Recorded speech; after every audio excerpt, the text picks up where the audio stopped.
Last month, we did a follow-up story on the 8 townhomes built on Circle Drive that have been sitting vacant since their October ribbon cutting, and we recently had the opportunity to sit down with the developer, Cliff Mesner, to delve into the issue.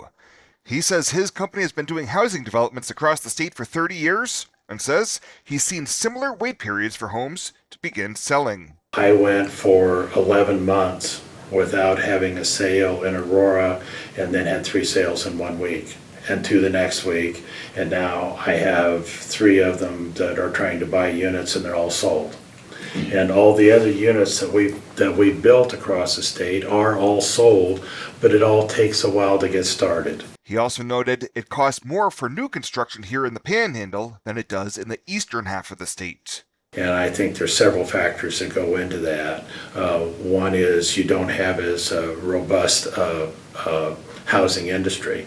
And I think a lot of that is that you're competing with the Front Range. And your employers out here have to hire people against the Front Range wages, and that's hard to get them hired. The good news is we're extremely happy with the workmanship on the buildings. Now, the houses are very nice. New construction, new appliances, and an open floor plan. The initial $305,000 price tag did raise a lot of eyebrows for many consumers here in the Valley. So we try and fall in line with where stuff needs to be.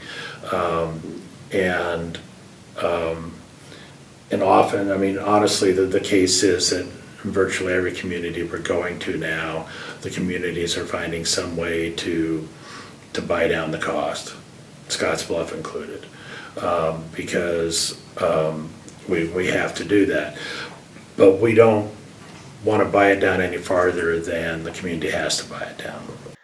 Mesner also says it's all about finding the right demographic for these homes. Every unit we sold in Hastings sold to empty nesters or retirees. All the units in Aurora, we've got our first offer the other day from somebody who wasn't an empty nester. And we're out of units. But that's who moves into them. And that really was the target audience, because one of the problems that we have is that we're trying to, we can't build new construction for young families that are starting. They just can't afford it. Shortly after this meeting, Cliff Mesner, TCD's Jordan Diedrich, and area realtors met and decided to lower the selling price by $20,000, with the units now listed at $285,000.